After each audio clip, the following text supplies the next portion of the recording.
Blessed Sunday to all and welcome sa first Sunday ng November.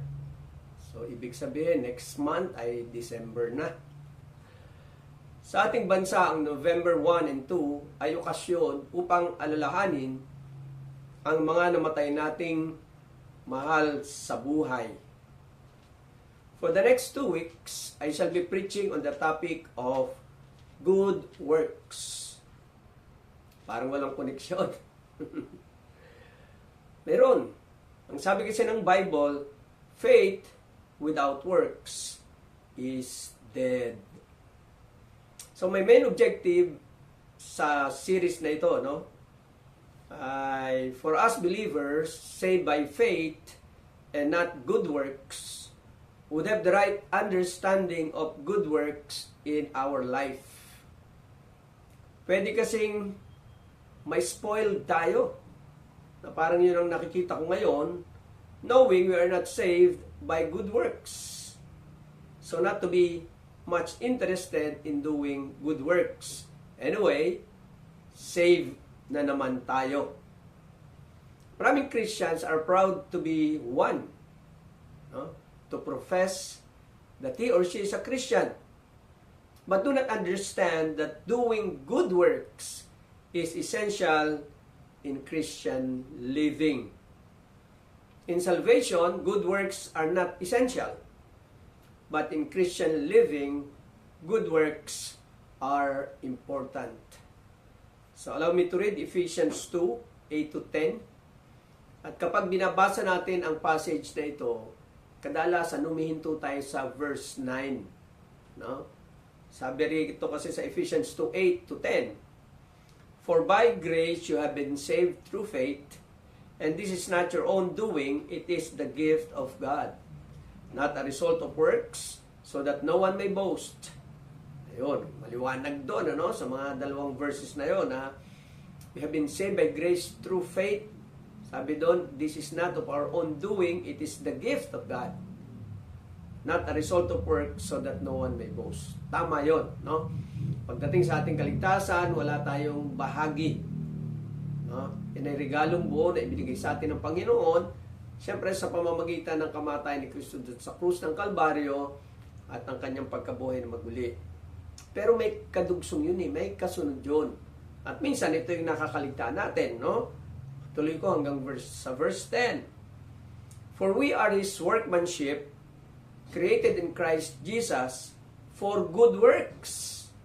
Maliwanag, ano? Which God prepared beforehand that we should walk in them. So, mahalaga yung verse 10. At yun yung binibigyan natin ng pansin dito dahil nga nakakalimutan natin ito, no? Yun ang buong kumbaga thought ng passage na yon. So, ang verse 10 ay sinasabi that our salvation does not end in being saved, but must be seen in our good works. Kasama ng plano ng Diyos sa pagliligtas ang paggawa ng mabuti. Sabi nga sa talata na which God prepared beforehand that we should walk in them or we live in them. O dapat makita yun sa ating buhay bilang mga mananampalataya. Good works is the evidence of our salvation. Upang hindi makasama sa pagdiriwang ng araw ng mga patay, ang ating pananampalataya, kailangan makita ang mabuting gawa sa ating buhay. Amen ba? Yun po yung koneksyon sa araw ng mga patay. So I entitled our message, Rich in Good Works. No? Sagana o mayaman sa gawang mabuti o sa mabuting gawa. Sabi sa 1 Timothy chapter 6, 17 to 19, as for the rich in this present age, charge them not to be haughty, nor to set their hopes on the uncertainty of riches, but on God, who richly provides us with everything to enjoy. They are to do good, to be rich in good works. So, dyan natin kinuha yung ating title, no?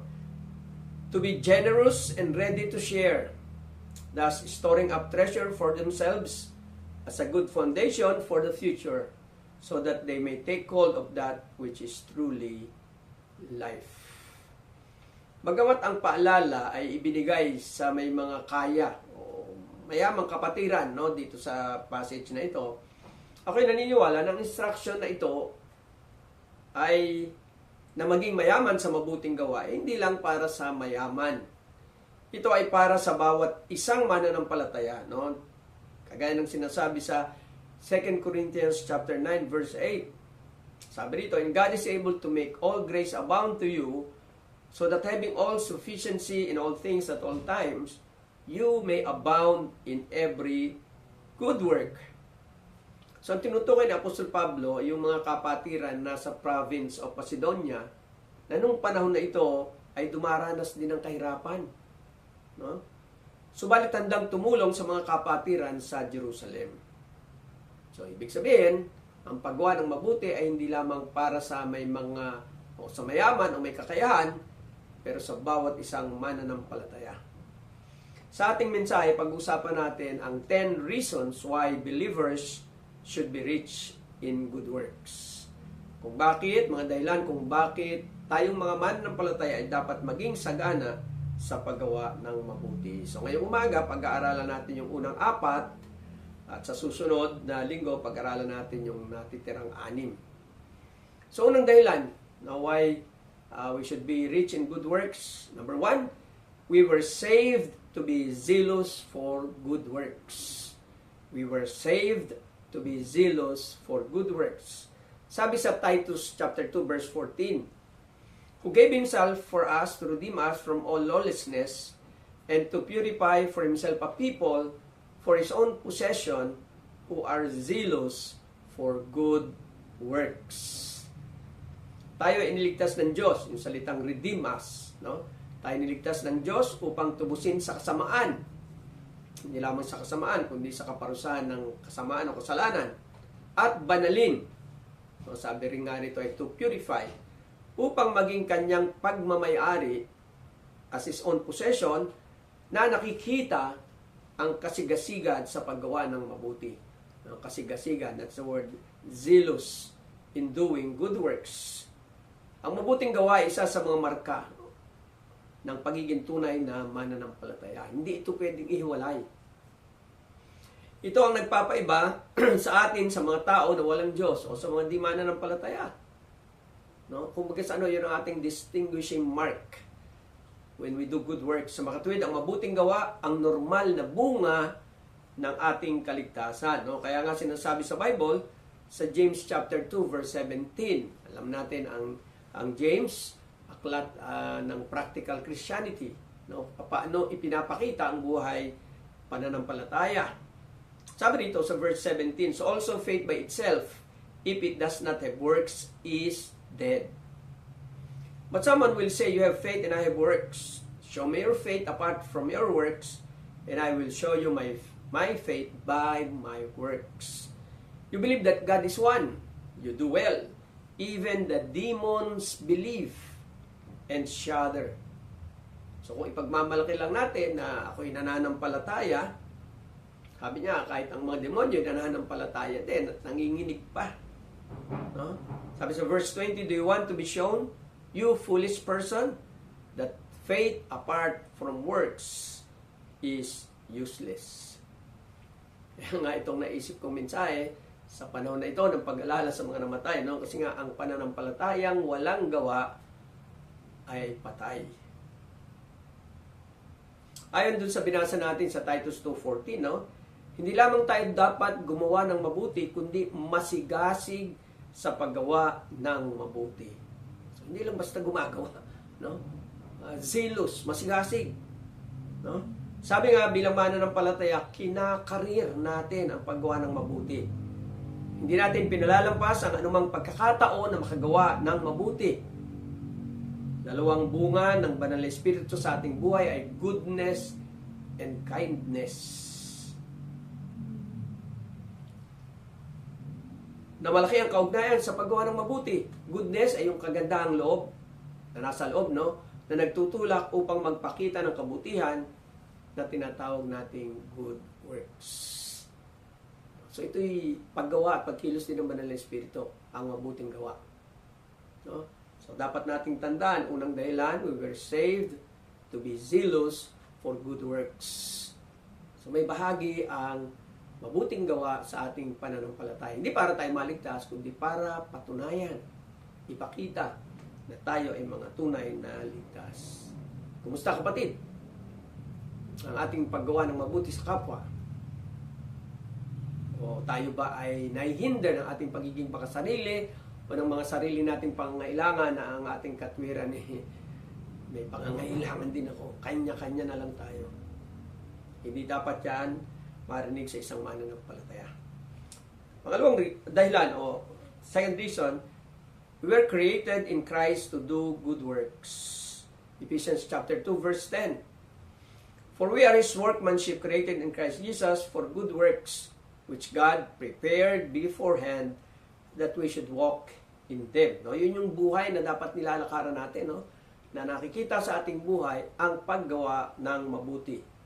Yung phrase na created in Christ Jesus o sa Tagalog ay nilalang kay Kristo, ito'y tumutukoy sa ating naging karanasan nang tayo ay manampalataya o maligtas. No? Sabi nga sa 2 Corinthians 5:17, therefore, if anyone is in Christ, he is a new creation. The old has passed away, behold, the new has come. Bahagi ng bagong pagkatao ay pagbabago mula sa paggawa ng masama sa paggawa ng mabuti. Ang pagiging mabuti at paggawa ng mabuti ang bagong landas na inihanda ng Diyos sa buhay ng sinumang pinili at tinawag sa kaligtasan. Ang mabuting pamumuhay na nakikita sa paggawa ng mabuti ay kakambal, no, ng ating kaligtasan at kalikasan kay Kristo. Dapat ang mabuting gawa ay sumasagana sa ating buhay. No? Parang mula sa spring, yung batis ng tubig ay dumadaloy, overflowing sa buhay natin ang mabuting gawa. Hindi tayo dapat nawawalan ng pagnanasa na gumawa ng mabuti. Kundi habang tayo tumatagal sa pananampalataya, lalong umuunlad, umuusbong, dumadami ang paggawa ng mabuti. Sabi nga sa Galatians 6, chapter 9, verse 10, let us not grow weary of doing good, for in due season we will reap if we do not give up. So then, pakinggan nyo to, no? As we have opportunity, let us do good to everyone, and especially to those who are of the household of faith. No? Sa bawat pagkakataon, sabi dito, gumawa tayo ng mabuti, lalong-lalo na, no? with special emphasis, sa mga kapatid natin sa Panginoon. Maliwanag yun. Pangatlong reason, we serve others through good works. Paano ba tayo nakakapaglingkod sa isa't isa? Paano ba tayo nakakatulong sa ibang mananampalataya at sa ibang tao sa pamamagitan ng paggawa ng mabuti? No? Sabi sa Titus 3:14, and let our people learn to devote themselves to good works. Devote themselves to good works, so as to help cases of urgent need and not be unfruitful. Devoted, talaga nakatalaga, no? Parang nakaabang na kapag may pangangailangan na roon para gumawa ng mabuti, para tumulong sa mga nangangailangan. 1 John chapter 3, 17 to 18. But if anyone has the world's goods and sees his brother in need, yet closes his heart against him, how does God's love abide in him? Halagang tanong, no?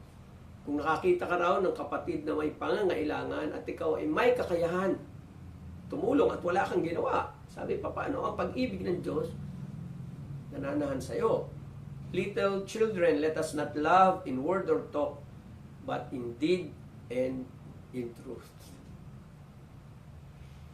Ang paggawa ng mabuti ang isang paraan upang makapaglingkod tayo sa kapwa at katagpuin ang kanilang pangangailangan. Kaya nga ito tinawag na mabuting gawa ay dahil sa kabutihang idinudulot nito sa kapwa. Kasama na rito ang mabuting puso na gumagawa mula sa pusong umiibig sa kapwa na ipinapakita sa paggawa ng mabuti. Sa tuwing gagawa tayo ng mabuti, ay may natutulungan tayong kapwa mananampalataya o kapwa tao. Tama ba? No? Kasi, kung sinasabi natin na tayo naawa at gusto nating tumulong at wala tayong ginagawa, anong silbi nun? No? Pero kung gusto nating makatulong, kailangan may gawin tayo. Gumawa tayo ng mabuti para sa Kanya upang tayo ay makatulong sa Kanya. Bawat isang mananampalataya ay binigyan ng spiritual gifts. Alam natin, ito yung kakayahan upang makapaglingkod tayo sa isa't isa. At sa paglilingkod na ito ay makatulong tayo sa kapwa mananampalataya. Kahit nga sa hindi mananampalataya, no? Una, physically, financially, materially, emotionally, intellectually, at higit sa lahat, spiritually. Ito ang ginagamit natin sa paggawa ng mabuti at pagtulong sa mga nangangailangan. When we do not do good works to others, we make our spiritual gifts useless. Ang spiritual gifts ay kinumpara sa iba-ibang bahagi ng katawan. Na kung ang bahagi ng isang katawan walang ginagawa, hindi ba, wala itong silbi. Ganon din, kung hindi natin ginagamit ang mga kaloob ng Diyos sa atin, at hindi lang spiritual gifts, yung mga resources, time, talent, yung strength natin, abilities natin para makatulong sa iba, ay nasasayang ang mga ito. At ang paalala ng Biblia, tayo ay magsusulit sa Panginoon kung paano natin ginamit ang mga ipinagkaloob sa atin ng Panginoon. At ang paraan upang maihayag ito o magamit ito ay sa paggawa ng mabuti. So, tatlong bagay natin na pag-usapan, no? Bakit dapat tayong gumawa ng mabuti? At napakasimple lang mga kadahilanan nito. Hindi mahirap unawain. Una, tayo ay iniligtas para gumawa ng mabuti. Tayo ay nilikha kay Kristo para gumawa ng mabuti. At tayo nakapaglilingkod sa kapwa. Una sa mga kapwa mananampalataya at sa kapwa-tao sa paggawa ng mabuti. At panghuli, ngayong linggong ito, we set good examples by doing good works. No? Nagiging mabuting halimbawa tayo kapag tayo ay gumagawa. Sabi sa Titus chapter 2 verse 7, show yourself in all respects to be a model of good works, and in your teaching show integrity, dignity. So, ang paggawa ng mabuti ng isang mananampalataya ay nagiging mabuting ehemplo o modelo para sa iba na tularin. No, sa paggawa ng mabuti ay nakikita si Kristo sa ating buhay dahil si Kristo, nung siya ay narito pa, nakasama natin araw-araw sa kanyang pangangaral, tumutulong sa pangangailangan ng iba. Papagaling na may mga sakit, nagpapalayas ng may mga demonyo. Ipinapagkaloob ang mga pangangailangan ng mga humihiling sa Kanya. Nakikita ng iba si Kristo sa ating buhay sa pamamagitan ng mabuting gawa na ginagawa natin para sa iba. So napakalaki ng impact ng ating mabuting gawa para makita nila si Kristo sa ating buhay. Ang hindi mananampalataya ay unang nahihikayat ng ating mabuting gawa kaysa mabuting pananalita. Living good and doing good are strong testimonies na maaaring maging daan na kilalanin ng iba si Kristo. Sa kabilang dako, ang kawalan o kakulangan ng mabuting gawa sa ating buhay ay nagiging hadlang upang mag-interest ang mga di mananampalataya sa ating pagiging Kristiyano. Paano nga naman sila magkaka-interest sa ating faith kung mas matulungin pa sila sa iba kaysa sa atin? So ano yung summary ng aral na ating natutuhan ngayon sa ating mensahe na ito, no? Rich in good works. So ito yung aral natin, no? Inaasahan ni Jesus na ang maging bunga ng Inaasahan ni Jesus na ang maging bunga ng pagkatawag natin sa kaligtasan at pagbabago ng ating kalikasan ay ang mabuting gawa. Yan ang produkto, no, of our salvation and creation in Christ. Kaya nga't ang buhay natin ay dapat kakitaan ng mabuting gawa. Automatic yun, no? It's a normal, natural product ng ating faith at ng ating bagong kalikasan. Sa pamamagitan ng paggawa ng mabuti ay napaglilingkuran natin ng iba. At tayo ay nagiging magandang halimbawa na umihikayat sa iba na makilala rin si Kristo. So anong challenge natin na para gawin? No? So aksyon. Okay?